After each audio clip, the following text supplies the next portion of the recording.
Hello everyone, now we are starting chapter ledger. Journal के बाद में जो लेजर चैप्टर होता है, ये हमारे अकाउंटिंग प्रोसेस का एक बहुत ही इंपॉर्टेंट पार्ट होता है। ओके, लाइक देखिए, जैसे कि हमारे सबसे पहले क्या है कि हम लोग क्या करते हैं, सोर्स डॉक्यूमेंट के बेसिस पर सोर्स डॉक्यूमेंट्स के बेसिस पर हम लोग जर्नल्स प्रिपेयर करते हैं। ठीक है ना। जर्नल्स जो हैं उसको हम बोलते हैं प्राइमरी बुक ऑफ एंट्री या फिर original book of entry. Original book of entry और उसी से हमारा बनता है लेजर। ठीक है, तो इसका मतलब ये हुआ कि जब तक जर्नल नहीं बनेगी तब तक हमारा लेजर नहीं बनेगा। और लेजर मैं आपको बता चुका हूँ कि लेजर एक सिंपल लेजर भी होता है और एक हमारा सब्सिडरी या स्पेशल लेजर भी होता है। ठीक है, तो जनरल और सब्सिडरी लेजर दोनों अलग अलग हैं। सब्सिडरी जर्नल, सॉरी, तो उसमें क्या करते हैं हम लोग, कैश बुक, परचेज बुक, इन सब के बेसिस पर cash book, sale book, purchase book and journal proper, इन सब के बेसिस पर क्या करते हैं, लेजर बनाए जाते हैं। ठीक है, तो लेजर बनाना जो है बहुत ही सिंपल एक स्टेप है जिसमें आप लोग सीखोगे कि जर्नल करने के बाद लेजर कैसे बनाया जाता है। आप जर्नल जर्नल के बेस पे भी लेजर बना सकते हो और बिना जर्नल के भी लेजर को डायरेक्टली बना सकते हो। तो आपको ये सीखना है आज की क्लास में कि आपको कैसे बनाना है journal with the help of ledger, with the help of journal and ledger without helping of journal. तो मीनिंग पहले आप समझेंगे कि लेजर का मीनिंग क्या होता है। When we post journal entries related to a particular head, a particular at a particular place, then it is called ledger posting. अब जिसमें आपको एक चीज और बताऊं कि मैंने आप लोगों को बताया था कि अकाउंटिंग में सबसे पहला प्रोसेस होता है रिकॉर्डिंग करना। ठीक है, अकाउंटिंग का सबसे पहला प्रोसेस क्या होता है, रिकॉर्डिंग करना। रिकॉर्डिंग के बाद होता है हमारा क्लासिफिकेशन। क्लासिफिकेशन क्लासिफिकेशन के बाद होता है हमारा समराइजिंग। ठीक है, तो जो रिकॉर्डिंग होती है उसको हम बोलते हैं जर्नल्स पास करना,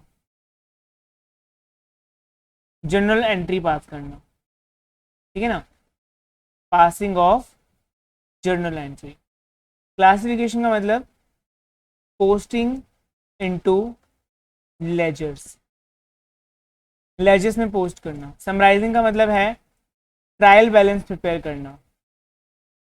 ठीक है, और एनालाइजिंग का मतलब क्या हो गया आपका, कि आप लोग बना रहे हो P&L और बैलेंस शीट। तो ये सारा जो है अकाउंटिंग प्रोसेस का एक बहुत ही इंपॉर्टेंट पार्ट है।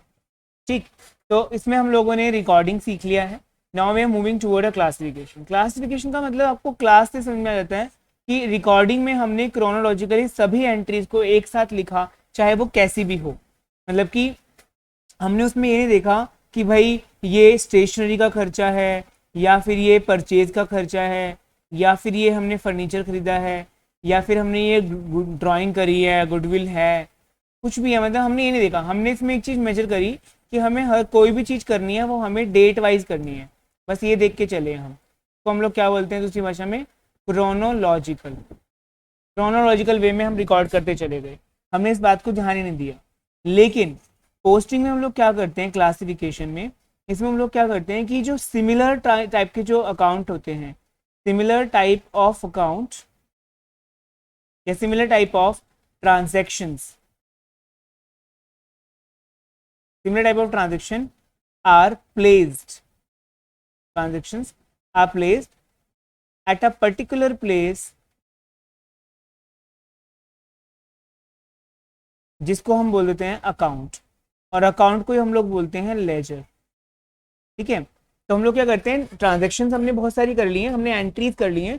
अब उन सारी एंट्रीज में से जो जो हमें लग रहा है कि भाई वो एक जैसी हैं, जैसे कि मैं आपको हमेशा एक एग्जाम्पल देता हूँ कि सिंपली देखिए कि भाई एक बंदा है, एक पीएन काम कर रहा है एक ऑफिस के अंदर। ठीक है ना, उसका मालिक उसको कहता है कि भाई तुम्हें रोजमर्रा का खर्चा करना है ऑफिस को चलाने के लिए। वो उसको एक पैसे दे के रखता है, इसको हम लोग बोलते हैं impressed, impressed cash. Impressed cash आप लोगों को एक नई टर्म है।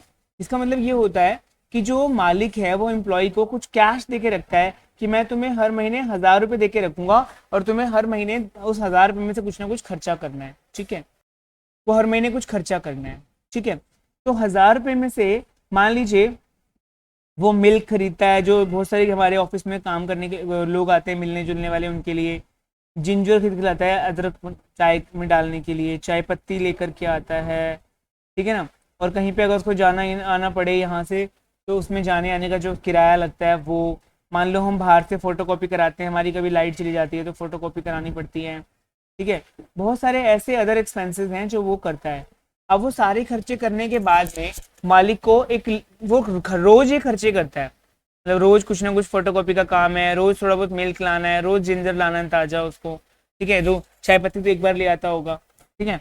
लेकिन मालिक जब उससे बोलेगा कि भाई बताओ महीने का मेरा मंथली, मुझे ये बताओ कि मंथली मिल्क में कितना खर्चा हुआ, पूरा मंथ में मिल्क का कितना खर्चा हुआ, पूरे मंथ में टी के ऊपर कितना खर्चा हुआ, पूरे मंथ में जिंजर कितने का आ गया, पूरे महीने में तुम कितनी बार बाहर जाना पड़ गया, कितना कन्वेंस लग गया तुम्हारा, पूरे महीने में तुमने बाहर से फोटो कॉपी कितने की करा ली है, ठीक है, और बाकी खर्चे कितने कर दिए तुमने। तो जैसे कि वो तो डेट वाइज कर रहा है ना कि भाई 1 तारीख को तो उसने दूध भी खरीदा, उसने जिंजर भी खरीदा, उसने टी भी खरीदी, उसने कन्वेंस भी कराया, उसने फोटो कॉपी कराई। फिर 2 तारीख को उसने दूध तो खरीदा, जिंजर नहीं खरीदा, टी नहीं खरीदी, उसने कन्वेंस लगाया, फोटो कॉपी करी। फिर 3 तारीख को अगेन उसने कुछ खर्चे करे होंगे कि उसने मिल्क खरीदा, जिंजर भी खरीदा, टी नहीं खरीदी, कन्वेंस कराया, फोटोकॉपी नहीं कराई। फिर 4 तारीख को उसने कुछ खर्चा करा होगा, मिल्क खरीदा, जिंजर खरीदा, टी खरीदी, कन्वेंस नहीं गया, फोटोकॉपी कराई। तो मतलब उसने इस तरीके के कुछ खर्चे करे, ठीक है। तो अब जैसे कि वो डेट वाइज तो उसको पता है कि हाँ भाई इस डेट को ये हुआ, इस डेट को ये नहीं हुआ, लेकिन उसको अल्टीमेटली अगर देखना पड़े कि दूध तो वो रोज ही खरीद रहा है, तो वो क्या करेगा, सारे महीनों का जो पूरे महीने में जितनी बार भी उसने दूध खरीदा है रोज रोज, उन सारे दूध के खर्चों को वो एक कॉलम बना लेगा। वो क्या करेगा, अपनी एक कॉपी लेगा और रजिस्टर उसको दे रखा होगा, उस रजिस्टर में वो एक कॉलम बनाएगा मिल्क के नाम से, और मिल्क के नीचे भी लिख देगा कि भाई इस डेट को मैंने इतना मिल्क खरीदा, इस डेट को इतना खरीदा, इस डेट को इतना, इस डेट को इतना, इस डेट को इतना, लिस्ट ऐसे करके बना देगा। ऐसे ही वो जिंजर की बना देगा कि भाई इस डेट को तो खरीदा, इसको नहीं खरीदा, इसको खरीदा, इसको नहीं खरीदा, ऐसे करके फिर नीचे इनका टोटल कर देगा कि भाई ये मिल्क का टोटल है, ये जिंजर का टोटल है, और मालिक को बता देगा कि देखो महीने में इतने का जिंजर आ गया और इतने का वो आ गया। ये इसका खुद का खुद सेल्फ मेड तरीका है, ये कुछ जो ये कर रहा है ये इसका खुद का एक सेल्फ मेड तरीका है। अब ये सेल्फ मेड तरीका हमारी अकाउंटिंग में तो नहीं चलता, क्योंकि हम लोग अडॉप्ट करते हैं अकाउंटिंग प्रिंसिपल्स, अकाउंटिंग कन्वेंशन। तो हम लोग अकाउंटिंग प्रिंसिपल, अकाउंटिंग स्टैंडर्ड के हिसाब से चीजें कर रहे हैं, जिसको हम लोग कहते हैं स्टैंडर्ड। स्टैंडर्ड का मतलब भी क्या होता है कि हम चीजों को एक स्टैंडर्ड से तरीके से रिकॉर्ड कर रहे हैं, जिससे कि यूनिफॉर्मिटी आए। यूनिफॉर्मिटी का मतलब है कि सब लोग एक जैसे ही तरीके से करें। अगर मैं किसी एक तरीके से कर लूंगा अपने तरीके से, कल को कोई और बंदा आएगा वो अपने तरीके से कर लेगा, तो उसमें यूनिफॉर्मिटी नहीं होगी। और सिंपली क्या नहीं कर पाएंगे हम, फिर हम नहीं कर पाएंगे कंपैरिजन। कंपैरिजन करना भी बहुत ज़्यादा जरूरी है, क्योंकि हम ये देखना चाहें कि पिछले साल तो इतने का दूध आ गया था, इस साल बहुत ज़्यादा दूध का खर्चा क्यों आया है, या पिछले महीने इतने का खर्चा था, इस महीने इतने खर्चा क्यों हुआ है। कंपैरिजन करना भी बहुत जरूरी है। तो इसलिए एक स्टैंडर्ड तरीका होना बहुत जरूरी है। अब वो स्टैंडर्ड तरीका जो है वो हमको अकाउंटिंग प्रिंसिपल और अकाउंटिंग स्टैंडर्ड्स बताते हैं। तो अभी हम लोग उनकी बातों पे ना जाके अभी हम ये सीख रहे हैं कि चलो लेजर जर्नल आपने कर लिया, कि जर्नल में आप लोगों ने ये देखा कि अगर कोई एसेट बढ़ती है तो डेबिट होती है, कोई खर्चा या कोई लॉस होता है तो उसको भी हम क्या करते हैं, उसको भी हम डेबिट करते हैं। कोई अगर इनकम होती है तो उसको हम क्रेडिट करते हैं, ठीक है। कोई अगर हमारी लायबिलिटी बढ़ जाती है तो उसको भी हम क्रेडिट करते हैं। अगर मालिक कैपिटल लगाता है बिजनेस के अंदर तो उसको हम क्रेडिट करते हैं। अगर वो ड्राइंग करता है, कैपिटल निकाल के अपने घर ले जाता है तो उसको हम डेबिट करते हैं। ये सारे रूल्स हम लोगों ने जर्नल में सीख लिए हैं, ठीक है। अब हमें ये सीखना है कि जर्नल से हम लोग लेजर की पोस्टिंग कैसे करेंगे और कैसे उसको हम पोस्ट करेंगे। बहुत ही ज़्यादा सिंपल है, आपके लिए कोई भी चीज़ हार्ड नहीं है। ओके, तो लेट्स बिगिन। तो दोबारा से मैं आपको इसका मीनिंग समझाता हूँ लेजर का, कि व्हेन वी पोस्ट, क्या लिखा है यहाँ पे, when we post journal entries relating to a particular head at a particular place. जब हम एक टाइप की एंट्री को, एक टाइप की एंट्रीज को एक जगह पे लिखते हैं तो उसी को क्या कहा जाता है सिंपल भाषा में, लेजर पोस्टिंग। ओके, तो इट इज वेरी सिंपल। मतलब कहने का मतलब है कि अकाउंट ही हमारे लेजर होते हैं, अकाउंट को हम क्या बोलते हैं, लेजर बोलते हैं। नाउ अब जैसे कि पहले मैं आपको जर्नल एंट्रीज कराऊंगा, उसके बाद मैं आपको लेजर पोस्टिंग करना सिखाऊंगा, ठीक है। तो पहले आप ध्यान से सीखेंगे कि हम लेजर कैसे, जर्नल कैसे बनाते हैं। तो पहले हम लोग बनाएंगे जर्नल्स, ठीक है। अब जर्नल में आपको चीज़ें ध्यान से समझनी है। जैसे कि आप पहले पहले एंट्री खुद मुझे बताएंगे कि क्या होगी। ये को मैं यहाँ पे ना मैं कोई डेट्स ले लूँ या मैं चलो 1 2 3 रहने दो, सीरियल नंबर। आपको बहुत अच्छे से पता है फॉर्मेट क्या होता है जर्नल का, क्योंकि देखो मैं यही एज्यूम करके लेजर करा रहा हूँ कि सबको जर्नल आती हैं, ठीक है ना। अगर आपको जर्नल ही नहीं आती हैं तो पहले आप जर्नल वाली वीडियो को देखेंगे, ठीक है, तभी आपको लेजर आ पाएंगे। मैंने एक ऐसी हाइपोथेटिकल सा फॉर्मेट बना लिया है, ठीक है। मैंने सिर्फ समझाने के लिए आपको बनाया है ये format. First entry, Ram started business with cash. Ram ने बिजनेस स्टार्ट किया है कैश में, तो आपके पास कैश आ गया है। हम लोग लिखते हैं cash account debit to capital account, okay. तो यहाँ पे हमारा आ गया ये 1 लाख रुपए। अब ये 1 लाख रुपए क्या है, हमारे पास कैश आ गया कैपिटल से। यहाँ पे हम लिख देते हैं being business started with cash. मैं आप लोगों को नरेशन भी नहीं सिखा रहा था, इसलिए जब मैं जर्नल आपको सिखाया है, ठीक है, बट मैं यहाँ पे इस वाली वीडियो में सिखा रहा हूँ। अगली एंट्री, ही डिपॉजिटेड 40,000 इनटू बैंक। उसने इस पैसे में से 40,000 रुपीज बैंक में जमा करा दिए हैं। अब अगर मैं फॉर्मेट से करूँगा तो ये बहुत ज़्यादा जगह ले लेगी, इसलिए मैं फॉर्मेट से नहीं करना चाहता हूँ इसको, ठीक है। तो अगला क्या है, उसने पैसा जमा करा दिया बैंक में, बैंक अकाउंट डेबिट, क्योंकि बैंक में पैसा जमा करा दिया है तो बैंक बढ़ गया और जो हमारे पास कैश था वो घट गया। उसने 40,000 रुपीज बैंक में जमा करा दिए, ठीक है, क्लियर है। 40,000 बैंक में जमा करा दिया। तो यहाँ पे लिखा है कि उसने सामान खरीद लिया 10,000 रुपए का। Third entry, he bought goods for 10,000। यहाँ पे हम लोग लिख देंगे परचेज अकाउंट डेबिट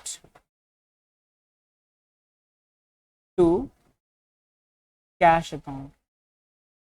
हम ये एज्यूम कर रहे हैं कि हमारा जो ये है परचेज कैश में हुई है 10,000 की, 10,000।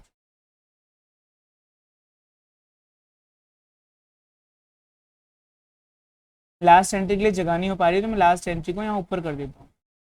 फोर्थ एंट्री, कि उसने आधे गुड्स 700 के प्रॉफिट में बेच दिए। अब आप खुद सोचो, उसके पास 10,000 रुपये के गुड्स थे, अगर वो उसके आधे गुड्स बेच रहा है मतलब उसने 5,000 रुपये के गुड्स बेच दिए 700 के प्रॉफिट में, तो मतलब उसके पास पैसा कितना आ गया कैश में, उसके बाद कैश आ गया 5700 रुपये और सेल नाम की इनकम हो गई उसकी 5700 रुपये की। तो it is like your fourth entry. तो हमने चारों की चारों एंट्रीज कर रही हैं, ठीक है। अब आप ये देखो कि हमारी जर्नल एंट्रीज में किन किन अकाउंट्स के नाम हमें यहाँ पे ज़्यादातर देखने को मिल रहे हैं। तो आपको देखने को मिल रहा है cash account, cash account, cash account, cash account. Cash account आपको बार बार देखने को मिल रहा है। इसका मतलब क्या हुआ कि कैश का एक लेजर आपको बनाना पड़ेगा, ठीक है ना। कैश का आपको एक लेजर बनाना पड़ेगा। उसके अलावा आपको और कौन सा नाम दिख रहा है यहाँ पे, आपको कैपिटल अकाउंट का नाम दिख रहा है एक बारी, दूसरा आपको सेल का एक लेजर दिख रहा है, चौथा आपको परचेज का एक लेजर दिख रहा है और आपको एक बैंक का लेजर दिख रहा है, ठीक है। तो हमें अल्टीमेटली कैश, सेल, परचेज और कैपिटल, मतलब हर एक एंट्री में जितने भी नाम यूज हुए हैं उन सबके हमको, तो अब देख के आपको पता चल रहा है कि हमारे पास 4 लेजर बनने जा रहे हैं, कैश का, कैपिटल का और परचेज का और सेल का। 4 लेजर हम लोग बनाने जा रहे हैं, ठीक है। तो पहला लेजर मैं आपको बनाना सिखाता हूँ कैश का, ओके। तो कैश अकाउंट का हमारा पहला लेजर यहाँ पे बनने जा रहा है। लेजर का फॉर्मेट जैसे कि आपको यहाँ पे दिख पा रहा है, लेजर का फॉर्मेट बहुत ही ज़्यादा सिंपल होता है। इसमें आप करते हैं डेबिट, सॉरी डे, जो लेफ्ट, देखो मैं आपको एक चीज बता दूं, अगर हम इसके 2 हिस्से कर दें, मैं बीच में से इसको 2 पार्ट में डिवाइड कर दूं, आपको दिख रहा है ना date particular amount, date particular amount. इसका मतलब ये कि अगर मैं इसको बीच में से काट दूं तो जो उसका लेफ्ट हैंड साइड वाला हिस्सा होता है, लेफ्ट पार्ट, इसको हम बोलते हैं डेबिट साइड, और जो राइट वाली साइड होती है उसको हम लोग बोलते हैं क्रेडिट साइड। ठीक है, तो ये बहुत ही सिंपल सी बात आप लोगों को समझ में आ जाएगी कि लेफ्ट वाला हिस्सा कहलाता है डेबिट और राइट वाला हिस्सा कहलाता है क्रेडिट। अब हमें आपको करना क्या है, सिंपली आपको इस एंट्री को ध्यान से ऊपर देखना है कि कैश, पहली एंट्री में कैश अकाउंट क्या हुआ है। ध्यान से प्लीज कॉन्सेंट्रेट करो, मेरी बात समझो। यहाँ पे पहली एंट्री में कैश क्या हुआ है, पहले आप कहोगे पहली एंट्री में कैश हुआ है डेबिट। ठीक है, मैं रेड पेन ले लेता हूँ। पहली एंट्री में कैश क्या हुआ है बच्चे, जल्दी बोलो। पहली एंट्री में कैश हुआ है डेबिट। तो ये कैश अकाउंट में हम लिखेंगे कि ये डेबिट साइड में आएगा, क्योंकि कैश क्या हुआ है, डेबिट। तो पहली एंट्री डेबिट साइड में की जाएगी। दूसरा, हम देखेंगे कि कैश अकाउंट अगर डेबिट हुआ है तो उसके अगेंस्ट क्रेडिट कौन सा अकाउंट हुआ है, तो उसके अगेंस्ट में हुआ है कैपिटल अकाउंट क्रेडिट। ठीक है, तो कभी भी आप याद रख लेना कि अगर हम कैश का अकाउंट बना रहे हैं तो हम कभी भी उसमें कैश का नाम नहीं लिखेंगे, क्योंकि अपने ही अकाउंट में कभी सेम नाम नहीं आता, उसी अकाउंट का नाम उसी अकाउंट के अंदर कभी नहीं आता। तो उसके अगेंस्ट जो चीज़ क्रेडिट हुई है ना, वो हम यहाँ पे लिख देंगे कैपिटल अकाउंट। अब आपको मैं एक रूल और बता दूं कि पहले के ज़माने में डेबिट साइड में टू और क्रेडिट साइड में बाय लिखा जाता था। अगर आपको इससे कंफ्यूजन होती है टू और बाय लिखने से, तो आप टू और बाय को लिखना छोड़ भी सकते हो, क्योंकि नए मॉडर्न तरीके से जो हम लोग कंप्यूटराइज्ड अकाउंटिंग सीख रहे हैं उसमें टू और बाय का कोई भी रोल नहीं रह गया है। तो अगर आप चाहो कि टू बाय को नहीं लिखना चाहते हो तो इट्स योर डिस्क्रिप्शन, आप इसको छोड़ भी सकते हैं। यहाँ मैंने लिखा 1,00,000 रुपये हमारा कैपिटल से कैश बढ़ गया। ठीक है, अगली ही एंट्री में आपको दिखेगा कि कैश हमारा हो रहा है क्रेडिट। इसका मतलब सेकेंड एंट्री हमारी होगी क्रेडिट साइड में। ठीक है, सेकेंड एंट्री हमारी कहाँ पे होगी, क्रेडिट साइड में, लेकिन उसके अगेंस्ट में डेबिट क्या हुआ है वो नाम लिखा जाएगा यहाँ पे। ठीक है, अब 40,000 रुपये हमने यहाँ पे लिख दिया, मतलब कि कैश को हमने किया क्रेडिट तो हमने क्रेडिट साइड में लिख दिया, और उसके अगेंस्ट में जो अकाउंट ऑपोजिट में होगा वो यहाँ पे लिखा जाएगा। ठीक है, फिर थर्ड एंट्री पे आते हैं। थर्ड एंट्री में कैश अगेन क्या हुआ है, क्रेडिट। तो हम तीसरी एंट्री भी इसका मतलब हमारी होगी क्रेडिट साइड में, और उसके अगेंस्ट में क्या नाम डेबिट हुआ है, परचेज। तो यहाँ पे हम लोग लिख देंगे परचेज अकाउंट, कितने रुपए से, 10,000 रुपये से। ठीक है, अब हम चलते हैं अपनी फोर्थ एंट्री की तरफ। फोर्थ एंट्री में हमारा कैश हुआ है डेबिट, इसका मतलब फोर्थ एंट्री होगी हमारी डेबिट साइड में। ठीक है, उसके अगेंस्ट में क्या क्रेडिट हुआ है, सेल। सेल उसके अकाउंट में क्रेडिट हुआ है उसके अगेंस्ट में। यहाँ पे लिख देंगे हम टू सेल्स अकाउंट। कितने की सेल थी, 5700। आप सोच रहे होंगे बस यही था लेजर, ये तो बहुत आसान था लेजर अकाउंट बनाना, तो फिर इतनी ज्यादा टेंशन किस बात की ले रहे थे हम लोग। तो टेंशन तो बेटा लेनी नहीं है, इट्स वेरी सिंपल, इसमें आपको कुछ भी इतना सोचने वाला काम है ही नहीं। अब मेरी बात सुनना, अब क्या करेंगे हम लोग, अब देखना मैं आपको ना अब ये सिखाता हूँ कि इसकी बैलेंसिंग कैसे करते हैं हम लोग। आपको कैश अकाउंट दिख रहा है, इसकी डेबिट साइड में जो जो आइटम्स आ रहे हैं, जो जो अमाउंट आ रहे हैं उनको हम टोटल कर लेंगे। तो डेबिट साइड में हमारा टोटल आ रहा है 1,00,000 और 5,700, तो उसको हम यहाँ पे लिख लेते हैं। डेबिट साइड का टोटल आ रहा है, डेबिट साइड का टोटल 1,05,700, और क्रेडिट साइड का टोटल आ रहा है हमारा 50,000 रुपये। ठीक है, तो यहाँ पे लिख देंगे हम लोग क्रेडिट साइड का टोटल है 50,000 रुपये। किधर कम पड़ रहा है, डेबिट में कम पड़ रहा है कि क्रेडिट में कम पड़ रहा है। तुम कहोगे क्रेडिट में अभी और भी अमाउंट की जरूरत पड़ेगी हमको, तो क्रेडिट में कितने अमाउंट की जरूरत पड़ेगी, इसका डिफरेंस निकाल लेते हैं। 55,700, 55,700 रुपये कम पड़ रहा है हमारा क्रेडिट साइड में। अगर हम उसको वहाँ पे लिख दें तो हमारा डेबिट और क्रेडिट दोनों साइड बराबर हो जाएगी। इसका मतलब क्या हुआ, अब यहाँ पे आपका कम पड़ रहा है क्रेडिट साइड में, हमें लिख देंगे बैलेंस, सीडी लिखते हैं, तो क्या लिखते हैं, बैलेंस सीडी। कितना कम पड़ रहा है, 55,700। जब मैंने 55,700 डाला तो अब ये दोनों साइड का टोटल बराबर हो गया।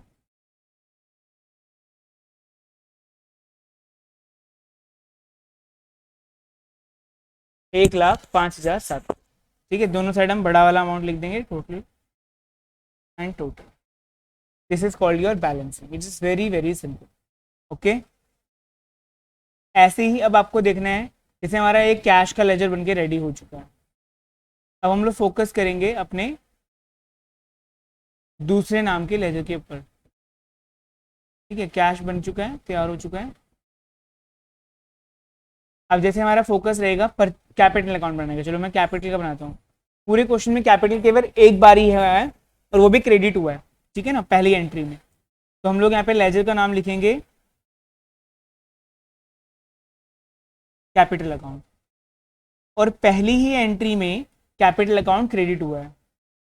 ठीक है, लेकिन ये किस नाम से क्रेडिट हुआ है, उसके अगेंस्ट में क्या डेबिट हुआ है वो देखना होता है।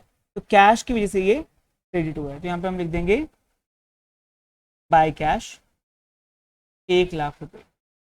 अब क्योंकि यहाँ पे और कोई ट्रांजेक्शन है ही नहीं कैपिटल से रिलेटेड, इसका मतलब इसको यहाँ पे डेबिट का टोटल 0 आ रहा है और क्रेडिट का टोटल कितना आ रहा है 1,00,000 रुपए। इसका मतलब डेबिट में कितना अमाउंट मुझे और डालना पड़ेगा ताकि ये बैलेंस हो जाए। हमें यहाँ पे डालना पड़ेगा CD 1,00,000 रुपए। अगर मैं यहाँ पे डाल दूँ 1,00,000 रुपए तो मेरा ये हो जाएगा बैलेंस।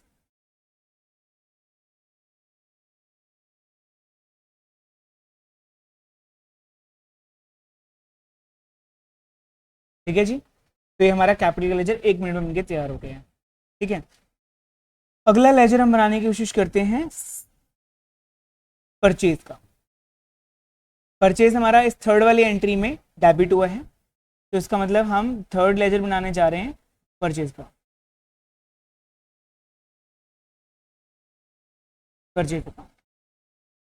परचेज हमारा थर्ड वाली एंट्री में हुआ था डेबिट। ठीक है, तो हमने देख लिया कि डेबिट साइड लिखना है। अब इसके अगेंस्ट में कौन सा अकाउंट क्रेडिट हुआ है ये देखना होता है। तो इसके अगेंस्ट में हो रहा है आपका कैश अकाउंट क्रेडिट, तो यहाँ पे हम लिख देंगे यहाँ पे कैश अकाउंट।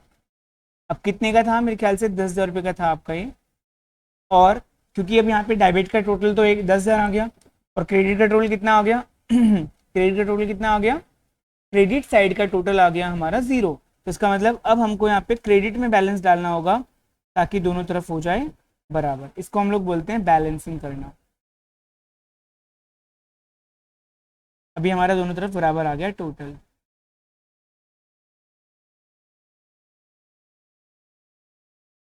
ठीक है, अब हम बनाते हैं सेल का लेजर। सेल भी हमारा पूरी पूरी इसके अंदर एक ही बार क्रेडिट हुआ है, और आपको ये देखना है कि कौन सा आप अकाउंट बना रहे हो और वो हुआ क्या है, डेबिट हुआ है कि क्रेडिट हुआ है। अगर वो क्रेडिट हुआ है तो उसको क्रेडिट साइड में लिखना है आपको। तो मतलब हम लोग सेल अकाउंट का लेजर बनाने जा रहे हैं।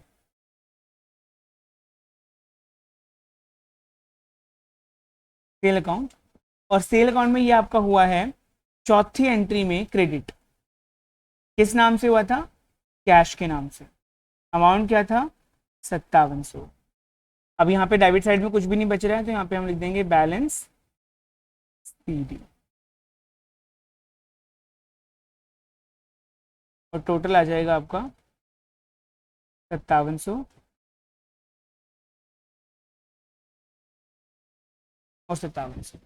तो ये मैंने आपको एक 4-5 ट्रांजेक्शन का एग्जाम्पल लेकर के, और मैंने आपको सबके लेजर बनाने सिखाए। मतलब जर्नल एंट्री में जरूरी नहीं है कि आपको सारे ही लेजर बनाने हैं, वो आपको क्वेश्चन स्पेसिफाई करेगा। आपके एग्जाम में जो क्वेश्चन आएगा वो आपको स्पेसिफाई करेगा बच्चे कि आपको कितने बनाने हैं लेजर्स। और जैसे मेरे यहाँ पे तो जो मैंने ट्रांजेक्शन ली 4 ट्रांजेक्शन, इन चारों में मेरे पास कैश भी आ रहा है, परचेज भी आ रहा है, सेल भी आ रहा है, कैपिटल भी आ रहा है, बैंक भी आ रहा है। तो मैंने सबके लेजर बना दिए बैंक को छोड़ करके। ठीक है, तो मतलब आपको जितने भी ट्रांजेक्शन में आपको जितने भी लेजर नजर आ रहे हैं, जितने भी आपके अकाउंट यूज हुए हैं, उन सबके लेजर बनाए जाते हैं। ठीक है, तभी वो आगे जाके क्लासिफिकेशन की हो पाती है। तो ये एक थोड़ा लेंदी वर्क है, इसी को हम लोग बुक कीपिंग भी कहते हैं। तो book keeping is a very lengthy work, और बुक कीपिंग जो है हमारा बेस रेडी करता है आगे की अकाउंटिंग के लिए। ठीक है, तो ये आपको, आई होप कि आपको ये लेजर समझ में आया होगा इस क्वेश्चन के थ्रू। ठीक है, अभी मैं इस वीडियो को इतना ही रोक रहा हूँ, और अगर कोई भी आपको फर्दर डाउट होगा तो उसके लिए फिर मैं एक दूसरी वीडियो बना लूँगा fresh. Okay, thank you so much.